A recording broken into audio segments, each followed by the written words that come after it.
24 27ನೇ ಶ್ಲೋಕ ತನಕ ವಿಚಾರ ಮಾಡಿದ್ದೀವಿ. ಇದರದ್ದು ಭಾಷ್ಯ ಆಗಿಲ್ಲ ಅನಿಸುತ್ತೆ. ಭಾಷ್ಯ ಉಚ್ಚಾರಣೆ ಮಾಡೋಣ. ಆತ್ಮನಃ ನಿತ್ಯತ್ವಂ ಅಭ್ಯುಪಗಮ್ಯೆ ಇದಂ ಉಚ್ಯತೆ. ಅಥ ಚ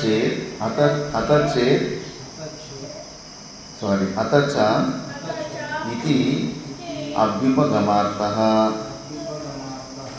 ಏನಂ ಪ್ರಕೃತಂ ಆತ್ಮಾನಂ ನಿತ್ಯಜಾತಂ ಲೋಕಪ್ರಸಿದ್ಧ್ಯ ಪ್ರತಿ ಅನೇಕ ಶರೀರೋತ್ಪತ್ತಿಂ ಜಾತೋ ಜಾತಃ ಇತಿ ವಾ ಮನ್ಯಸೆ. ತಥಾ ಪ್ರತಿತದ್ವಿನಾಶಂ ನಿತ್ಯಂ ವಾ ಮನ್ಯಸೆ ಮೃತಂ ಮೃತೋ ಮೃತಃ ಇತಿ.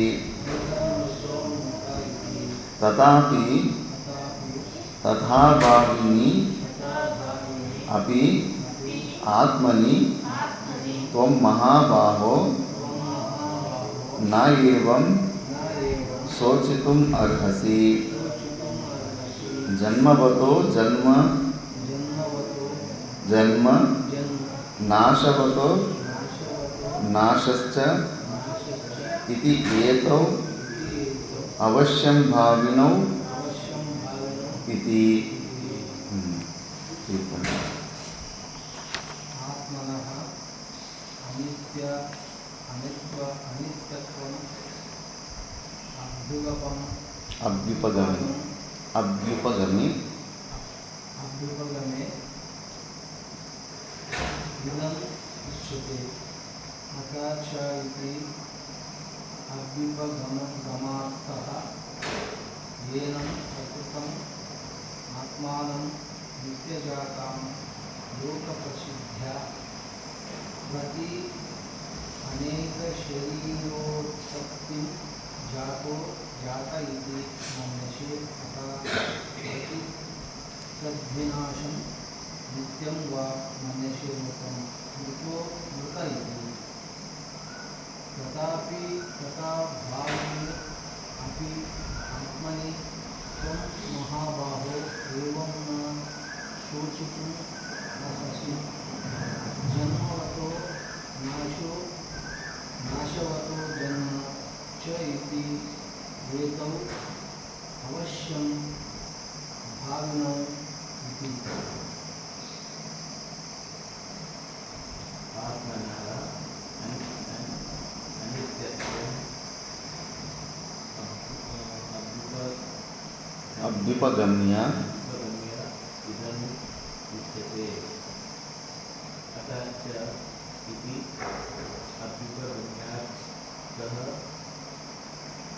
ಏನಂ ಪ್ರಕೃತಂ ಆತ್ಮಾನಂ ನಿತ್ಯಜಾತಂ ಲೋಕಪ್ರಸಿದ್ಧ್ಯ ಪ್ರತ್ಯನೇಕ ಶರೀರೋತ್ಪತ್ತಿಂ ಜಾತೋ ಜಾತ ಇತಿ ಮನ್ಯಸೆ. ತಥಾ ಪ್ರತಿತದ್ವಿನಾಶಂ ನಿತ್ಯಂ ವಾ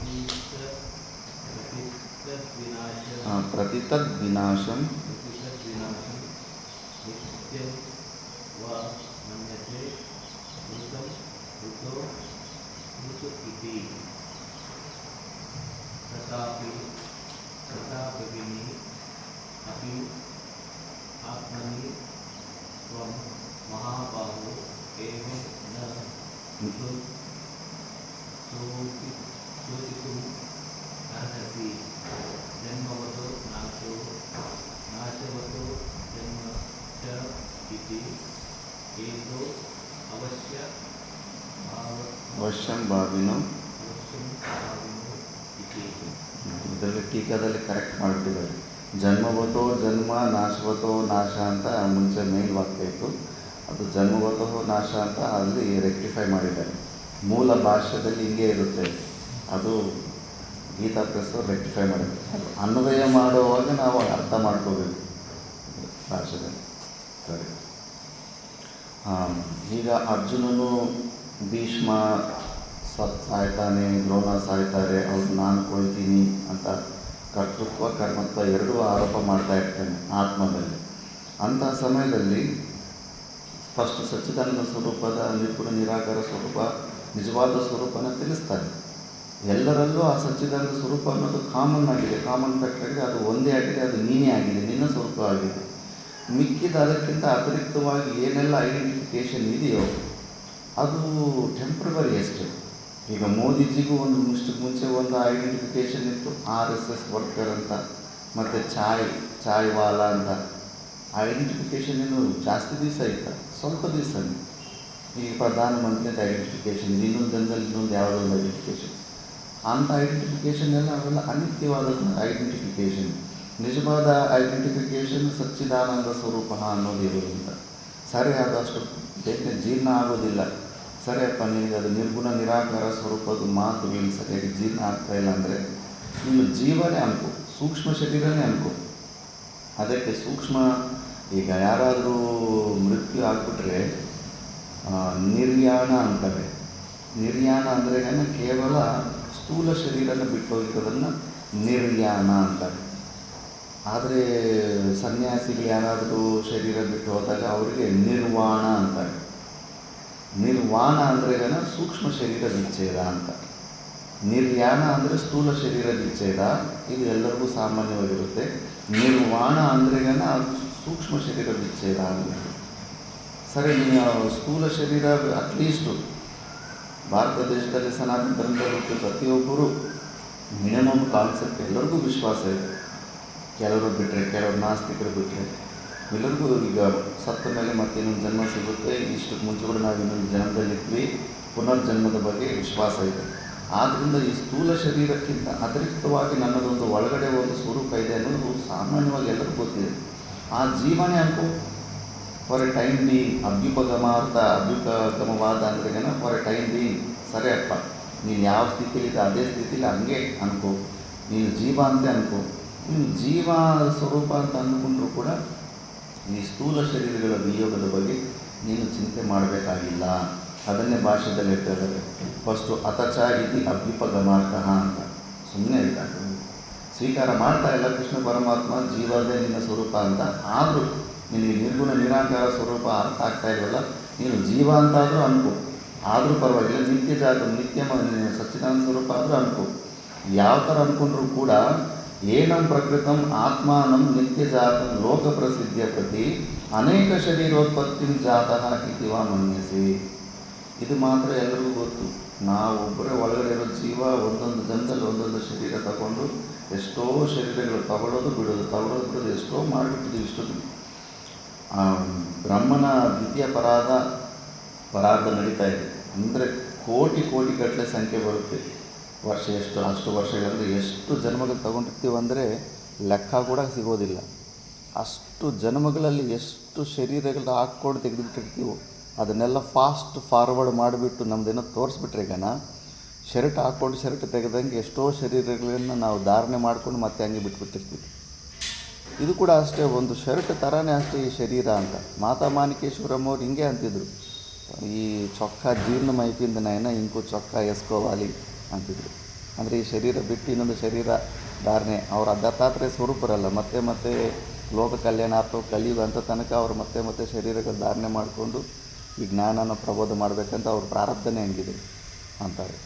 ಅಷ್ಟೇ, ಆ ಭಾವನೆ ಸ್ವಲ್ಪ ವಿಚಾರ ಮಾಡಿದ್ರೆ ಎಲ್ಲ ತುಂಬ ಲೈಟ್ ಆಗಿಬಿಡುತ್ತೆ.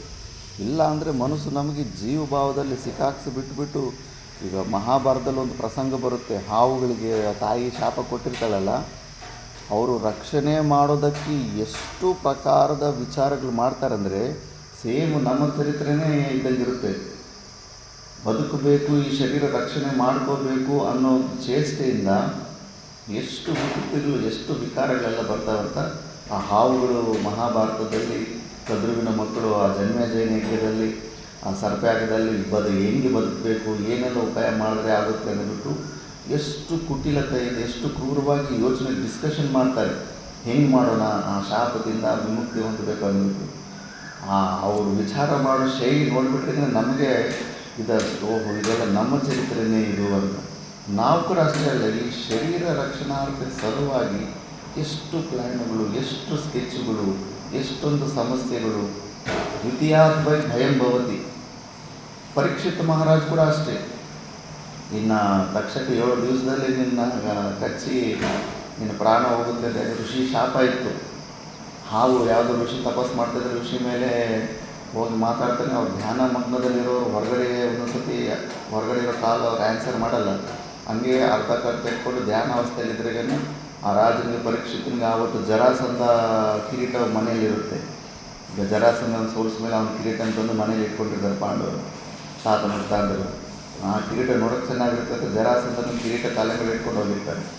ಆ ವಸ್ತುಗಳಲ್ಲೂ ಕೂಡ ಆ ಗುಣಗಳು ಟ್ರಾನ್ಸ್ಫರ್ ಆಗ್ತವೆ. ಸ್ವಲ್ಪ ಹುಷಾರಾಗಿರಬೇಕು. ಅದು ಆ ವಸ್ತುಗಳಲ್ಲಿ ಕೂಡ ಸ್ವಲ್ಪ ಮತ್ತೆ ಅದು ಶುದ್ಧೀಕರಣ ಮಾಡ್ಕೊಂಡು ಏನಾದರೂ ಸ್ವೀಕಾರ ಮಾಡಬೇಕು. ಇಲ್ಲ ಅಂದ್ರೆ ಆ ವಸ್ತುಗಳಲ್ಲಿ ಕೂಡ ಆ ಗುಣಗಳು ಸ್ವಲ್ಪ ಟ್ರಾನ್ಸ್ಫರ್ ಆಗಿರ್ತವೆ. ಜರಾಸಂಧನ ಕಿರೀಟ ಹಾಕ್ಕೊಂಡು ಅವತ್ತು ಬೇಟೆಯಾಡಕ್ಕಂತ ಹೋಗ್ತಾನೆ. ಸ್ವಲ್ಪ ನೀರು ದಾಹ ಆಗುತ್ತೆ, ದಾರಿಯಲ್ಲಿ ಒಬ್ಬ ಋಷಿ ಆಶ್ರಮ ಇರುತ್ತೆ, ಅವೆಲ್ಲ ಬರುತ್ತೆ. ಆ ಋಷಿ ಹತ್ರ ಹೋಗಿ ನೀರು ಕೇಳ್ತಾನೆ. ಅವ್ರು ಮಾತಾಡೋದಿಲ್ಲ. ಕಣ್ಣು ತೆಗೆದು ನೋಡಿ ಕೂಡ ನನ್ನನ್ನು ನೆಗ್ಲೆಕ್ಟ್ ಮಾಡ್ತೇನೆ ಅಂದ್ಬಿಟ್ಟು ಅಲ್ಲಿ ಸತ್ತಿರೋ ಹಾವನ್ನು ಕೊರಳಲ್ಲಿ ಹಾಕ್ಬಿಟ್ಟು ಹೊರಟೋಗ್ಬಿಡ್ತಾನೆ. ಮತ್ತು ಅವ್ರ ಮಗ ಋಷಿ ಮಗ ಸ್ವಲ್ಪ ತಾದ್ಮೇಲೆ ಬಂದು ನೋಡ್ತಾನೆ. ಇಷ್ಟೊಂದು ದುಸ್ಸಾಹಸ ಮಾಡಿದವನು ಯಾವನು ಅಂದರೆ ಪರೀಕ್ಷಿತ ಅಂತ ಗೊತ್ತಾದ್ಮೇಲೆ ಅವನು ಶಾಪ ಹಾಕ್ಬಿಡ್ತಾನೆ. 7 ದಿವಸ ಹೊರಗಡೆ ಪರೀಕ್ಷಿತನಿಗೆ ಇದೇ ಹಾವು ಕಚ್ಚಿ ಸಾಗಲಿ ಅಂತ ಶಾಪ ಹಾಕ್ಬಿಡ್ತಾರೆ. ಆವಾಗ ಪರೀಕ್ಷಿತು ಜ್ಞಾನಿಗಳೇ, ಇಲ್ಲಿ ಹಾವುಗಳದ್ದು ಡಿಸ್ಕಷನ್ ಬರುತ್ತೆ ಮಹಾಭಾರತದಲ್ಲಿ. ಧರ್ಮ ಅಧರ್ಮ ಎಲ್ಲವನ್ನೂ ತಿಳಿದಿರುವಂಥ ಜ್ಞಾನಿಗಳು. ಮತ್ತು ಪರೀಕ್ಷಿತ್ ಮಹಾರಾಜ ರಾಜ ಆಗಿದ್ದಾನಂದ್ರೇ ಅಲ್ಲಿ ಟೆಸ್ಟ್ ಎಲಿಜಿಬಿಲಿಟಿ ಟೆಸ್ಟಲ್ಲಿ ಎಲ್ಲ 4 ಪ್ರಕಾರದ ವೇದಗಳು ಬಗ್ಗೆ ಏನು ದೇಶನ ಧರ್ಮ ಅಧರ್ಮಗಳ ಬಗ್ಗೆ ಅರಿವಿರಬೇಕಂತ ಟೆಸ್ಟ್ ಮಾಡಿ ಮತ್ತು ರಾಜಪದವಿಯಲ್ಲಿ ಕೂಡಿಸಿರ್ತಾರೆ. ಎಲ್ಲ ಜ್ಞಾನ ಇರುತ್ತೆ. ಮೃತ್ಯು ಅನ್ನೋ ಶಬ್ದ ಕೇಳಿ ಶೇಕ್ ಆಗಿಬಿಟ್ಟಿರ್ತಾನೆ. ಬದುಕಬೇಕು ಅಂತ ಏನೆಲ್ಲ ಚೇಷ್ಟೆ ಮಾಡಿ ನೋಡ್ತಾನೆ ಅವಾಗ. ಮತ್ತು ಆ ಸಮಯಕ್ಕೆ ಮತ್ತೆ ಅವರಿಗೆ ಸೂತ ಮಹರ್ಷಿಗಳು ಅವರೆಲ್ಲ ಸಂಘ ಆಗಿಬಿಟ್ಟಿದ್ದನು. ಮತ್ತು ಆವಾಗ 7 ದಿವಸದಲ್ಲಿ ಶ್ರೀಮದ್ ಭಾಗವತ ರಹಸ್ಯನ 7 ದಿವಸ ಆದಮೇಲೆ ಲಾಸ್ಟ್ ದಿವಸ ಅವನ ಸ್ವರೂಪ ಗೊತ್ತಾಗುತ್ತೆ. ಸ್ವಯಂ ಆಗಿ ಸರಿ ಅಂತ ಋಷಿಗಳು ಶಾಪಗಳು ವ್ಯರ್ಥ ಆಗಬಾರ್ದು, ಯಾವುದೋ ಒಂದು ಹುಳ ಬಂದು ನನ್ನನ್ನು ಕಚ್ಚಲಿ ಅಂತ ಸ್ವೀಕಾರ ಮಾಡ್ತಾನೆ. ಶರೀರ ತ್ಯಾಗ ಮಾಡೋದಕ್ಕೆ ರೆಡಿ ಆಗಿಬಿಡ್ತಾನೆ. ಏನಾಯಿತು, 7 ದಿವಸ ಕಂಟಿನ್ಯೂಸ್ ಆಗಿ ಭಾಗವತ ಕೇಳಿದ ಮೇಲೆ ಅಷ್ಟು ಶರೀರದ ಜೊತೆ ತಾದಾತ್ಮ್ಯ ಕಡಿಮೆ ಆಯಿತು. ಅಷ್ಟಕ್ಕೆ ಮುಂಚೆ ಅಟೆನ್ಷನ್ ಕೊಡಲಿಲ್ಲ ಅಂದ್ರೇನ ಜೀವಭಾವ ಎಲ್ಲ ಪ್ರೊಟೆಕ್ಷನ್ಗೋಸ್ಕರ ಇನ್ಸೆಕ್ಯೂರ್ ಫೀಲಿಂಗ್ಸು ಇವೆಲ್ಲ ಅಟ್ಯಾಕ್ ಮಾಡ್ತಾ ಇರ್ತಾರೆ. ಅದಕ್ಕೆ ಸತ್ಸಂಗ ಶಾಸ್ತ್ರದ ಆಲಂಬನಕ್ಕಿಂತ ಬೇರೆ ಆಲಂಬನೆ ಹೊಂದಿಲ್ಲ.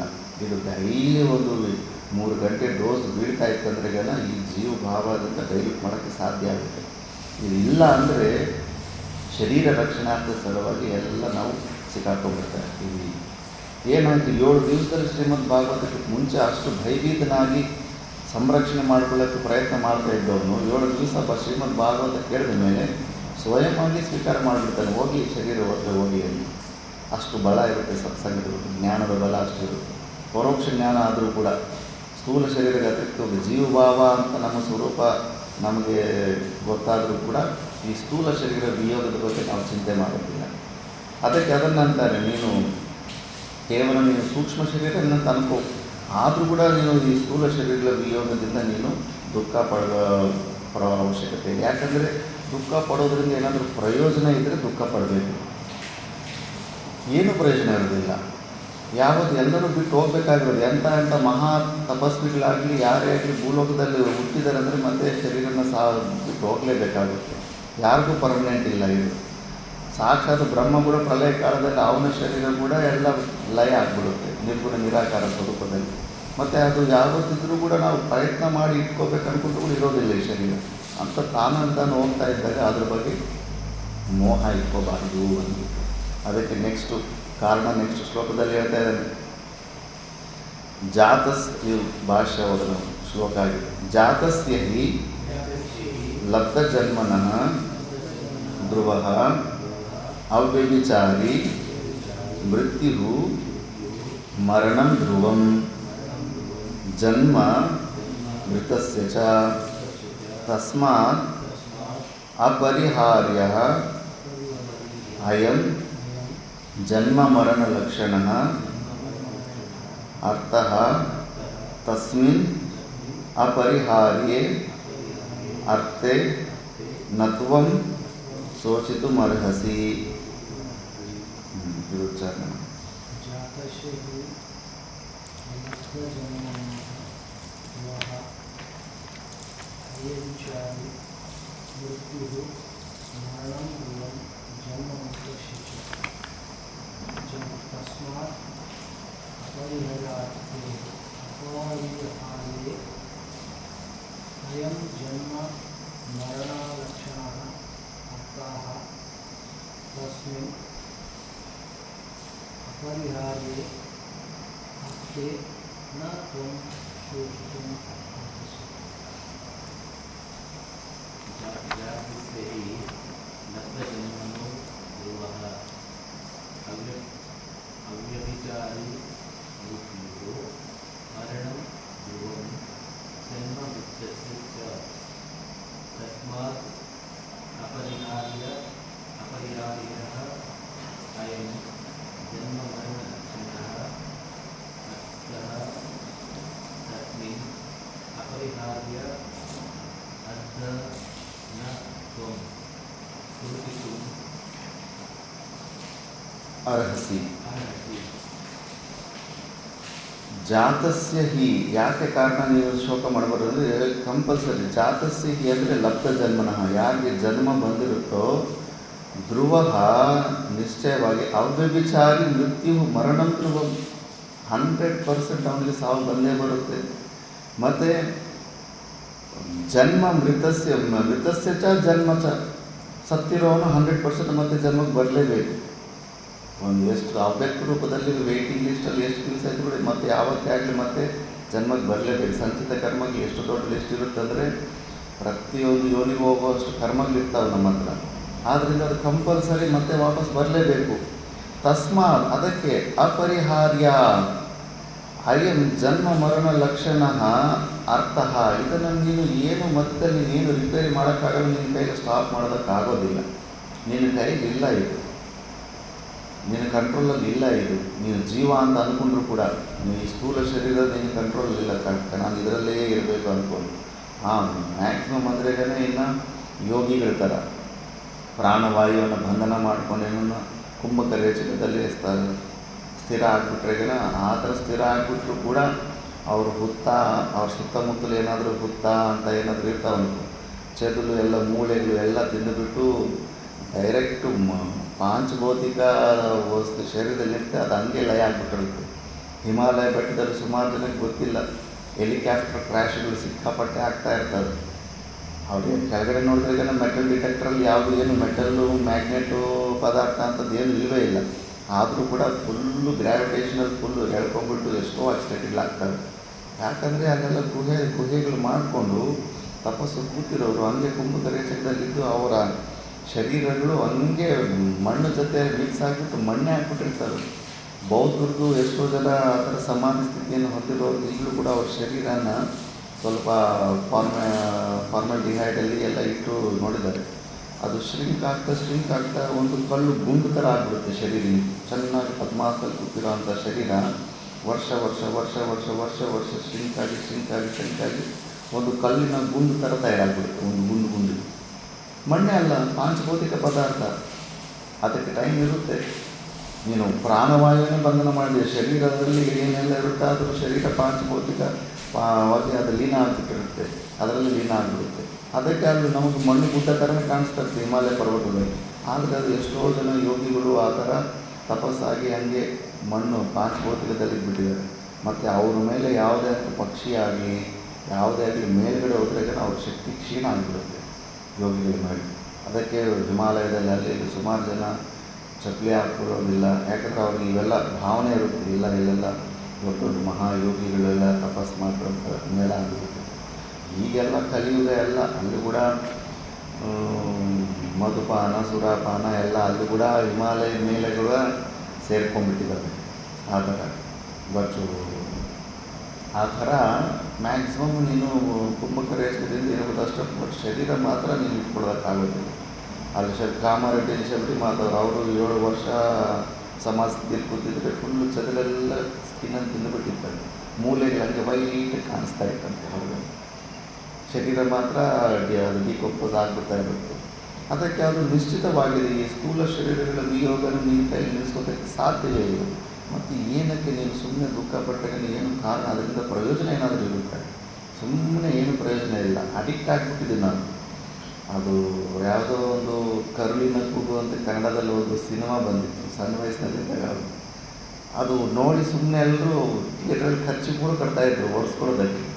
ಅಲ್ಲಿ ಹೋಗಿ ನೋಡಿ ಹತ್ಕೊಂಡು ಬಂದಮೇಲೆ ಮತ್ತೆ ಆ ದುಃಖ ಅಂತ ಅಲ್ಲೇನೋ ಆನಂದ ಎಂಟರ್ಟೈನ್ಮೆಂಟ್ ಇಲ್ಲ ಅಂತ ಗೊತ್ತಿದ್ರು ಕೂಡ ನೋಡಿರೋರು 2-3 ಸತಿ ಹೋಗಿ ಸಿನಿಮಾ ನೋಡಿ ಮತ್ತೆ ಹತ್ಕೊಂಡು ಬರ್ತಾಯಿದ್ರು. ಅಂದರೆ ನನಗೆ ಅಳೋದು ಅಭ್ಯಾಸ ಆಗಿಬಿಟ್ಟಿದೆ, ಅದಕ್ಕೆ ಅಡಿಕ್ಟ್ ಆಗಿಬಿಟ್ಟಿದ್ದೀವಿ. ಎಮೋಷ್ನಲ್ ಆಗಿ ದುಃಖದಲ್ಲಿರೋದು ಅಭ್ಯಾಸ ಆಗಿಬಿಟ್ಟಿದೆ. ಒಂಥರ ಕಿಕ್ ಸಿಗುತ್ತೆ ಅದರಲ್ಲಿ. ಆದ್ದರಿಂದ ಅಷ್ಟೇ ಹೊರತು ನಾವು ವಿಚಾರ ಮಾಡಿದ್ರೆ ಅಲ್ಲಿ ಏನು ಶೋಕ ಪಡೋಂಥದ್ದಿಲ್ಲ, ಟೆಂಪ್ರವರಿ ಅಷ್ಟೇ. ಒಬ್ಬ ಆ್ಯಕ್ಟರು ಸಿನಿಮಾದಲ್ಲಿ ಮತ್ತು ಅವನು ಆ್ಯಕ್ಟಿಂಗ್ ಮಾಡಿರೋನು ಮತ್ತು ನಾವು ಅವ್ನು ಮಾಡಿರೋ ಆ್ಯಕ್ಟಿಂಗ್ ನೋಡಿ ಅಳ್ತಾ ಇರ್ಬೋದು. ಅವನಿಲ್ಲಾದರೂ ಪಾರ್ಟಿ ಮಾಡ್ತಾ ಇರ್ಬೋದು. ಅವನು ಆ್ಯಕ್ಟಿಂಗ್ ಮಾಡಿ ಮತ್ತು ಅವನ ನಿಜ ಸ್ವರೂಪದಲ್ಲಿ ಅವನು ಸೈಲೆಂಟ್ ಆಗಿಬಿಟ್ಟಿದ್ದಾನೆ. ಆದ್ದರಿಂದ ನಾವು ಇದೊಂದು ರೋಲ್ ಅಷ್ಟೇ, ಈ ಜನ್ಮಕ್ಕೊಂದು ರೋಲ್ ಬಂದಿದೆ. ಆ ರೋಲ್ ಮಾಡ್ಕೊತ ಸಾಕ್ಷಿ ಭಾವದಲ್ಲಿ ಇದ್ಕೊಂಡು ಆ ರೋಲ್ ಹಾಗೆ ಕಂಪ್ಲೀಟ್ ಮಾಡಿಕೊಂಡು ಹೆಣ್ಣು ಮಾಡ್ಕೊಂಡ್ಬಿಡ್ಬೇಕಷ್ಟೇ. ಹೆಚ್ಚು ಈ ಶರೀರ ವಿಯೋಗದ ಬಗ್ಗೆ ಸ್ವಲ್ಪ ವಿಚಾರ ಮಾಡಬೇಕು. ಡೈಲಿ ಇವತ್ತು ರೆಡಿ ಇದೆಯಾ? ಇವತ್ತು ಶರೀರ ಬೌದ್ಧರು ಹೆಂಗೆ ಡೈಲಿ ನಿದ್ದೆ ಎದ್ದ ತಕ್ಷಣ ಕ್ರಿಯೆ ಮಾಡ್ತಾರೆ, ಇವತ್ತು ಈ ಶರೀರ ಬಿಡೋದಕ್ಕೆ ನಾವು ರೆಡಿ ಇದ್ದೀವಾ ಅನ್ನೋದು ಚೆಕ್ ಮಾಡ್ಕೋಬೇಕು. ನಾನು ಹೇಳ್ದಲ್ಲ, ಬಿಂಬಾಸುರ ಮತ್ತು ಅವ್ರ ತಮ್ಮನ ಸ್ಟೋರಿ. ಅಣ್ಣ ತಮ್ಮ ಸಾಯಿಸಬೇಕು ಅಂತ ಪ್ಲ್ಯಾನ್ ಆಗಿದ್ದಾಗ ಅಣ್ಣನಿಗೆ ಗೊತ್ತಾಗ್ಬಿಟ್ಟಿದ್ರು ಜೈಲಿಗೆ ಹಾಕ್ಬಿಟ್ಟಿರ್ತಾನೆ, ಮರಣದಂಡ ಶಿಕ್ಷೆ ಕೊಟ್ಟಿರ್ತಾನೆ. ಮತ್ತು ಅಣ್ಣ, ನಾನು ಡೈರೆಕ್ಟ್ ತಮ್ಮ, ಸೌತಿಯ ಮಗನೂ ಅಲ್ಲ, ನನಗೇನು ಕನ್ಸೆಷನ್ ಇಲ್ವಾ, ಡೈರೆಕ್ಟ್ ಮರಣದಂಡನ ಅಂತ. ಸರಿ ಬಿಡಪ್ಪ, ನಿನ್ನ ಸ್ವಂತ ತಮ್ಮ ಅಲ್ಲ, ನಿನಗೆ 7 ದಿವಸ ಟೈಮ್ ಕೊಡ್ತೀನಿ, ನಿನಗೇನು ಬೇಕು ಭೋಗಗಳು ಎಲ್ಲ ನೀನು, ಸ್ತ್ರೀ ಆಗಲಿ ಹೊಟ್ಟೆ ಊಟ ಆಗಲಿ ಎಲ್ಲ ನೀನು ಅನುಭವಿಸು ಅಂದ್ಬಿಟ್ಟು ಕೊಟ್ಬಿಟ್ಟಿರ್ತಾನೆ. ನೋಡಿದ್ರೆ 7 ದಿವಸ ಆದಮೇಲೆ ಹೋದ್ರೆ ಸಣ್ಣಗೆ ಆಗ್ಬಿಟ್ಟಿರ್ತಾನೆ. ಯಾಕೋ ಎಲ್ಲ ಫೆಸಿಲಿಟಿ ಕೊಟ್ಟಿದ್ದಲ್ವೋ, 7 ದಿನ ಚೆನ್ನಾಗಿ ಎಂಜಾಯ್ ಮಾಡ್ಬೋದಾಗಿತ್ತಲ್ಲ. ಅಂದರೆ ನಾನು ಮೃತ್ಯುನೇ ಎದುರುಗಡೆ ಮೃತ್ಯು ಕಾಣಿಸ್ತಾ ಇದ್ದರೆ ನನಗೆ ಹಸಿವು ಕೂಡ ಆಗಲಿಲ್ಲ ಅಂತ. ಆವಾಗ ಅಣ್ಣ ಅಂತಾನೆ, ಅಲ್ಲ ಕಣೋ, ನೀನು ಸಾಧುಗಳು ಮಠಗಳ ಮೇಲೆ ಕಣ್ಣು ಹಾಕಿದಲ್ಲ, ಬೌದ್ಧರು ಡೈಲಿ ಬೆಳಗ್ಗೆ ನಿದ್ದೆ ಎದ್ದು ಡೈಲಿ ಆ ಥರ ನೀವು 7 ದಿವಸ ನಂತರ ಮೃತ್ಯು ನೋಡಿದ್ರೆ ಅವ್ರು ಡೈಲಿ ಮೃತ್ಯುವನ್ನು ದರ್ಶನ ಮಾಡ್ಕೊಳ್ತಾರೆ. ಅದಕ್ಕೆ ಅವರಿಗೆ ಎಷ್ಟು ಸಂಪತ್ತಿದ್ರೂ ಕೂಡ ಅವರು ಭೋಗಗಳಲ್ಲಿ ಮುಳುಗೋದಿಲ್ಲ. ಹೇಗೆ ನಿನ್ನ ಮುಂದೆ ಇಷ್ಟೊಂದು ಭೋಗಗಳಿಟ್ಟರೂ ಕೂಡ ಮೃತ್ಯು ತುಂಬ ಹತ್ತಿರದಲ್ಲಿದೆ ಅನ್ನೋ ಒಂದು ಕಾನ್ಸೆಪ್ಟಿಂದ ನೀನು ಅದನ್ನು ಎಂಜಾಯ್ ಕೂಡ ಯಾಕೆ ಮಾಡೋಕ್ಕಾಗಿಲ್ಲ ಅಂದರೆ ಇದನ್ನು ಅಲ್ಲಿ ಟೆಂಪ್ರವರಿನೆಸ್ ಬಂದು ನೀನು ಏನು ಪ್ರಯೋಜನ ಇಲ್ಲ ಅಂತ. ಬಟ್ ನಾವು ಏನು ಮಾಡ್ತೀವಿ, ಈಗೇನು ಬರುತ್ತೆ ಬಿಡು ಮೃತ್ಯು, ಯಾವಾಗಲೂ ಸಾಯ್ತೀವಿ, ಏನೋ ಫೀಲಿಂಗ್ ಒಳಗಡೆ ಇನ್ನೊಂದು ಫೀಲಿಂಗ್ 100 ವರ್ಷ ಆದಮೇಲೆ ಸಾಯ್ತೀನಿ ಬಿಡು, ಈಗ ಯಾಕೆ ಅದ್ರ ಬಗ್ಗೆ ಯೋಚನೆ ಮಾಡೋದು? ಇದೇ ದೊಡ್ಡ ತಪ್ಪು. ದೊಡ್ಡ ತಪ್ಪು ಇಲ್ಲೇ ಇದೆ. ನಿಜವಾಗ್ಲೂ ಇನ್ನೊಂದು 3 ದಿವಸ ಆದಮೇಲೆ ನೀವು ಸತ್ತೋಗ್ಬಿಡ್ತೀರ ಅಂತ ಏನಾದರೂ ಡಾಕ್ಟ್ರ್ ಯಾರಾದರೂ ಅನೌನ್ಸ್ ಮಾಡಿ ಮತ್ತೆ ಅವನಿಗೆ ಆಹಾರ ಹಸಿ ಕೂಡ ಆಗೋದಿಲ್ಲ. ಮತ್ತು ನಾವು ವಿವೇಚನದಿಂದ ನಾವು ಡೈಲಿ ಯಾವ ಕ್ಷಣದಲ್ಲಿ ಏನಾಗುತ್ತಂತ ಗೊತ್ತಿಲ್ಲ. ನಾವೇ ನೋಡ್ತಾ ಇರ್ತೀವಿ, ಚೆನ್ನಾಗಿ ಪುಷ್ಟಿಯಾಗಿರೋ ಅಂಥವ್ರು ಟಕ್ಕದ ಬಾತ್ರೂಮಲ್ಲಿ ಬಿದ್ದು ಟವಾರ ತೊಗೊಂಡ್ಬಿಟ್ಟಿರ್ತಾರೆ. ಒಳ್ಳೆ 30 ವರ್ಷ 35 ವರ್ಷ ಇದ್ದವರು ಹಾರ್ಟ್ ಅಟ್ಯಾಕ್ ಬಂದು ಬಾತ್ರೂಮಲ್ಲಿ ಹಾಕಿ ಪ್ರಾಣ ಬಿಟ್ಟಿರ್ತಾರೆ. ಈ ಒಂದು ಬೆಳಗ್ಗೆ ಚೆನ್ನಾಗಿ ಮಾತಾಡ್ತೀವಿ, ಮಧ್ಯಾಹ್ನದಷ್ಟೆಲ್ಲ ಆಕ್ಸಿಡೆಂಟ್ ಆಗಿ ಹೊರಟೋಗ್ಬಿಟ್ಟಿರ್ತಾರೆ. ಏನು ಗ್ಯಾರಂಟಿ? ಡೈಲಿ ನಿದ್ದೆ ತಕ್ಷಣ ಈ ಬೌದ್ಧರದು ವೈರಾಗ್ಯ ಅಭ್ಯಾಸದಲ್ಲಿ ಬೌದ್ಧರು ಟಾಪಲ್ಲಿರ್ತಾರೆ, ವೈರಾಗ್ಯ ವಿಚಾರದಲ್ಲಿ. ಆ ಥರ ನಾವು ವಿಚಾರ ಮಾಡ್ತಿದ್ರೆ ಟೆಂಪ್ರವರಿನೆಸ್ ಬರುತ್ತೆ. ಟೆಂಪ್ರವರಿನೆಸ್ ಬಂದಾಗ ಹೆಚ್ಚು ಪರಿಗ್ರಹ ಆಗೋದಿಲ್ಲ, ಶಾಸ್ತ್ರ ನಿಷಿದ್ಧ ಕರ್ಮಗಳು ಮಾಡೋದಿಲ್ಲ, ಇನ್ನು ಆದಷ್ಟು ಹೆಚ್ಚು ಒಂದಷ್ಟು ಪುಣ್ಯ ಸಂಪಾದನೆ ಮಾಡಿಕೊಳ್ಳೋ ಪ್ರಯತ್ನಗಳು ಮಾಡ್ತಾರೆ. ಜಾಸ್ತಿ ದಿವಸ ಬದುಕ್ತೀವಂತಾಗ ಪ್ಲ್ಯಾನುಗಳು ಅಷ್ಟು ದಿವಸ ಬದುಕೋದಕ್ಕೆ ಸಲುವಾಗಿ ಎಲ್ಲೋ ಒಂದು ಕಡೆ ಪರಾಧೀನತೆ ಸ್ವೀಕಾರ ಮಾಡೋದು, ಮನಸ್ಸು, ಇವೆಲ್ಲ ಚೇಷ್ಟೆ ಇರುತ್ತೆ. ಟೆಂಪ್ರವರಿ ಅಷ್ಟೇ. ನಾನು ನಾಳೆ ತನಕ ಬದುಕಿರ್ತೀನಿಲ್ಲ ಅಂತ ಟೆಂಪ್ರವರಿನೆಸ್ ಬಂದುಬಿಟ್ರೆ ಏನು ಮತ್ತು ಅಲ್ಲೇ ರಿಲ್ಯಾಕ್ಸ್ ಆಗಿಬಿಡ್ತಾನೆ, ಹೋದರೆ ಹೋಯ್ತು ಅಂದ್ಬಿಟ್ಟು ವಿಚಾರದಿಂದ. ಅದನ್ನು ಅನುಭವದಲ್ಲಿ ಕೂಡ ನಾನು ನೋಡಿದ್ದೀನಿ ಕರೋನಾ ಸಮಯದಲ್ಲಿ. ಇನ್ನೇನು ಉಸಿರಾಡೋದು ಸ್ವಲ್ಪ ಕಷ್ಟ ಆಗಿಬಿಟ್ಟಿತ್ತಲ್ಲ, ಹೋಗಲಿ ಬಿಡಪ್ಪ ಮುಗಿದೋಯ್ತು ಕಥ, ಕೇಳ್ಕತ್ತಂದ್ಬಿಟ್ಟು ಅಂದು ಇನ್ನೊಂದು 2-3 ದಿವಸ ಆಗಿದೆ. ಎಂಥ ಸಮಯದಲ್ಲಾದರೂ ಪ್ರಾಣ ಶರೀರಕ್ಕೆ ತ್ಯಾಗ ಮಾಡಿ ಹೋದಾಗ ಸ್ವಲ್ಪ ಕ್ಲೇಶ ದುಃಖ ಆಗುತ್ತೆ. ಅದೇನೋ 1 ದಿವಸ 2 ದಿವಸ ಅನುಭವಿಸ್ಬಿಟ್ಟು ಬಿಟ್ಬಿಟ್ರೆ ಆ ವೃದ್ಧಾವಸ್ಥೆ ಆ ವಿಕಾರದಲ್ಲಿ ಸಿಕ್ಕಾಕೊಳ್ಳೋ ಪರಿಸ್ಥಿತಿ ಇಲ್ಲ ಬಿಡಪ್ಪ, ಇನ್ನೂ ರಿಲ್ಯಾಕ್ಸ್ ಅನಿಸ್ತಾ ಇದೆ. ಆ ಥರ ವಿಚಾರ ಮಾಡಬೇಕು. ವೇದಾಂತ ವಿಚಾರ ಮಾಡ್ತಾಯಿದ್ರೆ ಅದು ಅಷ್ಟು ಲೈಟ್ ಆಗಿಬಿಡುತ್ತೆ. ಒಂದು ಸತಿ ಆ ವಿಚಾರ ಬಂತಂದ್ರೆ ಮತ್ತೆ ನಾವು ಹೊರಗಡೆ ಎಲ್ಲೆಲ್ಲಿ ರಾಗದ್ವೇಷದಲ್ಲೂ ಇಂಟ್ರೆಸ್ಟ್ ಇರೋದಿಲ್ಲ. ಇನ್ನೇನು ಇಂಟ್ರೆಸ್ಟ್, ನಾಳೆ ಬೆಳಗ್ಗೆ ಸತ್ತೋಗ್ಬಿಡ್ತೀವಿ ಅಂತ ಕಾನ್ಸೆಪ್ಟಲ್ಲಿ ಇದ್ದಾಗ ಎಲ್ಲಾದರೂ ಇಂಟ್ರೆಸ್ಟ್ ಹೋಗುತ್ತಾ? ಎಲ್ಲೂ ಇಂಟ್ರೆಸ್ಟ್ ಬರೋಲ್ಲ. ಏನಾದರೂ ಕೆಲಸ ಮಾಡ್ತಿದ್ರು ಕೂಡ ಸ್ವಲ್ಪ ಅಷ್ಟೇ, ಏನೋ ಮಾಡಬೇಕು ಮಾಡ್ತಾಯಿದ್ದೀನಿ ಅಷ್ಟೇ, ಉದಾಸೀನ ಭಾವದಿಂದ ಮಾಡ್ತಾಯಿರ್ತೀವಿ ಅಷ್ಟೇ. ಆ ಥರ ಇರಬೇಕು. ಡೈಲಿ ಆ ಚಿಂತನೆಯಲ್ಲಿದ್ದಾಗ ನಮಗೆ ಇವು ಟಚ್ ಆಗೋದಿಲ್ಲ. ಅದಕ್ಕೆ ಅರ್ಜುನನಿಗೆ ಹೇಳ್ತಾ ಇದ್ದಾರೆ, ಇದು ಮತ್ತು ಈ ಥರದ ಜೀವಭಾವದಲ್ಲೂ ಕೂಡ ನೀನು ಚಿಂತೆ ಶೋಕ ಪಡಬೇಕಾದ ಅವಶ್ಯಕತೆ ಇಲ್ಲ. ಅಂಥದ್ದು ಮತ್ತು ನೀನು ಸಚ್ಚಿದಾನಂದ ಸ್ವರೂಪ, ಇನ್ನು ಒರಿಜಿನಾಲಿಟಿಯಲ್ಲಿ ಸಂಬಂಧನೇ ಇಲ್ಲ, ಇದೆಲ್ಲ ಮಿಥ್ಯ. ಆ ಜೀವಭಾವ ಕೂಡ, ಆ ಸೂಕ್ಷ್ಮ ಶರೀರ ಕೂಡ ನಿನ್ನ ಸ್ವರೂಪ ಅಲ್ಲ. ಪ್ರತಿದಿನ ಆ ಸೂಕ್ಷ್ಮ ಶರೀರದ ವಿಯೋಗ ಆದಮೇಲೆ ಕೂಡ ನೀನಿದ್ದೀಯ ಸುಷುಪ್ತಿ ಅವಸ್ಥೆಯಲ್ಲಿ. ಸೂಕ್ಷ್ಮ ಶರೀರದ ವಿಯೋಗ ಇದ್ದಾಗಲೂ ಕೂಡ ನಾವು ನಮ್ಮ ಸ್ವರೂಪದಲ್ಲಿ ಇದ್ದೀವಿ. ಆದರೆ ಅದು ಕೂಡ ನಮ್ಮ ಸ್ವರೂಪ ಅಲ್ಲ, ಸತ್ಯ ಅಲ್ಲ. ತ್ರಿಕಾಲ ಅಬಾಧ್ಯತ್ವಂ ಸತ್ಯತ್ವಂ ಅಂತ. ಆದ್ದರಿಂದ ಆ ಸ್ಥೂಲ ಶರೀರ ಕೂಡ ನೀನಿಲ್ಲ. ನೀನು ಒರಿಜಿನಲ್ ಆಗಿ ನೀನು ನಿನ್ನ ಸ್ವರೂಪನ ತಿಳ್ಕೊಂಡ್ರೆ ನೀನು ಶೋಕ ಪಡೋದಕ್ಕೆ ಏನೂ ಕಾರಣವೇ ಇಲ್ಲ. ಇವೆಲ್ಲ ಮೆಡಿಟೇಟಿವ್ ಶ್ಲೋಕಗಳು. 2nd ಚಾಪ್ಟರ್ ಹಂಗಲ್ಲ, ಒಂದು ಚಾಪ್ಟರ್ ಕೂತ್ಕೊಂಡು ಈ ಕಾನ್ಸೆಪ್ಟ್ ನಾನೀಗ ಕೇಳಿದ್ದೀನಿ, ಪ್ರಾಕ್ಟಿಕಲ್ಲಾಗಿ ನಾನು ಎಷ್ಟಿದ್ದೀನಿ, ನಿಜವಾಗ್ಲೂ ನಾನು ಪ್ರಾಕ್ಟಿಕಲಾಗಿ ಈ ಥರ ಇದ್ದೀನ ಇಲ್ಲ, ಈ ಇನ್ಫಾರ್ಮೇಷನ್ ಏನೋ ಗೊತ್ತಿದೆ, ಆ ಇನ್ಫಾರ್ಮೇಷನ್ಗೆ ತಕ್ಕಂತೆ ನಾನು ಪ್ರಾಕ್ಟಿಕಲ್ಲಾಗಿ ಯಾಕೆ ಆಚರಣೆ ಮಾಡೋಕ್ಕಾಗ್ತಾಯಿಲ್ಲ, ಏನು ಲಿಂಕ್ ಬರ್ತಾಯಿದೆ ಅಂದ್ಬಿಟ್ಟು ಈ ಥರ. ಸರಿ, ಅದೇ ನೆಕ್ಸ್ಟ್ ಶ್ಲೋಕದಲ್ಲಿ ಇದನ್ನೇ ಮತ್ತೆ ಇನ್ನೂ ಹೇಳ್ತಾ ಇದ್ದಾರೆ, ಶೋಕ ಪಡೋದಕ್ಕೆ ನಾವು ಚಾನ್ಸೇ ಇಲ್ಲ ಅಂದ್ಬಿಟ್ಟಿದ್ದು. ಅವ್ಯಕ್ತಾದೀನಿ ಭೂತಾನಿ ವ್ಯಕ್ತಮಧ್ಯಾನಿ ಭಾರತ ಅವ್ಯಕ್ತ ನಿಧನಾನ್ಯೇವ ತತ್ರ ಕಾ ಪರಿದೇವನ. ಅವ್ಯಕ್ತಾದೀನಿ ಭೂತಾನಿ ವ್ಯಕ್ತಮಧ್ಯಾನಿ ಭಾರತ ಅವ್ಯಕ್ತ ನಿಧನಾನ್ಯೇವ ತತ್ರ ಕಾ ಪರಿದೇವನ. ಅವ್ಯಕ್ತಾದೀನಿ ಭೂತಾನಿ ವ್ಯಕ್ತಮಧ್ಯಾನಿ ಭಾರತ ಅವ್ಯಕ್ತ ನಿಧನಾನ್ಯೇವ ತತ್ರ ಕಾ ಪರಿದೇವನ. ಅವ್ಯಕ್ತಾದೀನಿ ಭೂತಾನಿ ವ್ಯಕ್ತಮಧ್ಯಾನಿ ಭಾರತ ಅವ್ಯಕ್ತ ನಿಧನಾನ್ಯೇವ ತತ್ರ ಕಾ ಪರಿದೇವನ. ಸರಿ, ನೀವೀಗ ಇಷ್ಟಕ್ಕೆ ಮುಂಚೆ ಶ್ಲೋಕದಲ್ಲೇನೋ ಜೀವಭಾವದಲ್ಲಿ ಕೂಡ ದುಃಖ ಪಡಬಾರ್ದು ಅಂತಂದ್ರಿ. ಬಟ್ ನಾವು ಪ್ರಾಕ್ಟಿಕಲ್ ಅನುಭವದಲ್ಲಿ ಜೀವಭಾವದಲ್ಲಿ ಇದ್ದೀವಿ, ನಾವು ಸೂಕ್ಷ್ಮ ಶರೀರ ಅಂತ ಅನ್ಕೊತಾ ಇದ್ದೀವಿ. ಆದರೂ ಕೂಡ ನಮಗೇನು ದುಃಖ ಪರಿಹಾರ ಏನು ಆಗ್ತಾ ಇಲ್ವಲ್ಲ ಅಂದರೂ ಕೂಡ, ಆದರೂ ಕೂಡ ಹೇ ಭಾರತ, ಭೂತಾನಿ ಅವ್ಯಕ್ತಾದೀನಿ ಅವ್ಯಕ್ತ ನಿಧನಾನಿ ಏವ ವ್ಯಕ್ತ ಮಧ್ಯಾನಿ ತತ್ರ ಕಾ ಪರಿದೇವನ. ಈ ಪಾಂಚಭೌತಿಕವಾದ ಶರೀರಗಳು ಸೂಕ್ಷ್ಮ ಶರೀರ ಆದರೂ ಅಂದ್ಕೊ ನೀನು, ಸ್ಥೂಲ ಶರೀರ ಆಗಲಿ ಸೂಕ್ಷ್ಮ ಶರೀರ ಆಗಲಿ, ಈ ಜನ್ಮ ಬಂದ ಮೇಲೆ ನಮಗೆ ಬಂದಿದ್ದು. ಈ ಜನ್ಮಕ್ಕೂ ಮುಂಚೆ ಅವು ನಮ್ಮಲ್ಲಿ ಇರಲಿಲ್ಲ. ಬೇರೆ ಪಾಂಚಭೌತಿಕ ಸೂಕ್ಷ್ಮ ಶರೀರ, ಬೇರೆ ಪಾಂಚಭೌತಿಕ ಇದಿತ್ತು. ಅಂದರೆ ಇದು ನಾವು ಮುಂಚೆ ನಮ್ಮ ಸ್ವರೂಪದಲ್ಲಿರಲಿಲ್ಲ, ಸುಷುಪ್ತಿ ಅವಸ್ಥೆಯಲ್ಲಿ ಇರೋದಿಲ್ಲ, ಮಧ್ಯದಲ್ಲೇ ಬಂದಿರೋದಿದು. ಅಂದರೆ ಸ್ಟಾರ್ಟಿಂಗ್ ಮುಂಚೆ ಇರಲಿಲ್ಲ, ಇದು ಮುಂಚೆ ಇರಲಿಲ್ಲ. ಮತ್ತು ಈ ಮೃತ್ಯು ಆದಮೇಲೆ ಸತ್ತ ಮೇಲೆ ಕೂಡ ಈ ಸ್ಥೂಲ ಶರೀರ ಸೂಕ್ಷ್ಮ ಶರೀರಗಳು ಇರೋದಿಲ್ಲ ನಮ್ಮ ಸ್ವರೂಪ ಒಂದಮೇಲೆ. ಮತ್ತು ಜ್ಞಾನ ಆದಮೇಲೆ ಕೂಡ ಅದು ಇರೋದಿಲ್ಲ. ಆದ್ದರಿಂದ ಇದು ಮಧ್ಯದಲ್ಲೇ ಅವ್ಯಕ್ತ ನಿಧನಾನಿ ಏವ ವ್ಯಕ್ತ ಮಧ್ಯಾನಿ, ಮಧ್ಯದಲ್ಲಿ ಸ್ವಲ್ಪ ಸಮಯ ಮಾತ್ರನೇ ನಮಗೆ ಈ ಶರೀರಗಳ ಬಾಣ ಆಗ್ತಾ ಇರೋದು. ಆ ಸ್ವಲ್ಪ ಸಮಯದಲ್ಲಿ ಬಾಣ ಆಗೋದನ್ನು ಶಾಸ್ತ್ರನೇ ಹೇಳುತ್ತೆ. ಆದಿನಲ್ಲಿ ಯಾವುದಿಲ್ವೋ ಅಂಥದ್ದಲ್ಲಿ ಯಾವುದಿರೋದಲ್ಲೋ ಮಧ್ಯದಲ್ಲಿ ಅದು ಸ್ವಲ್ಪ ಹೊತ್ತಿದ್ರೂ ಕೂಡ ಇಲ್ಲದೇ ಇದ್ದಂಗೆ ಅಂದ್ಬಿಟ್ಟು. ಈಗ ಮರುಭೂಮಿನಲ್ಲಿ ನೀರಿದ್ದಂಗೆ ಕಾಣಿಸ್ತಾ ಇರುತ್ತೆ ಬೆಳಗ್ಗೆ ಸೂರ್ಯಕಿರಣಗಳು ಸ್ಟಾರ್ಟ್ ಆದಮೇಲೆ.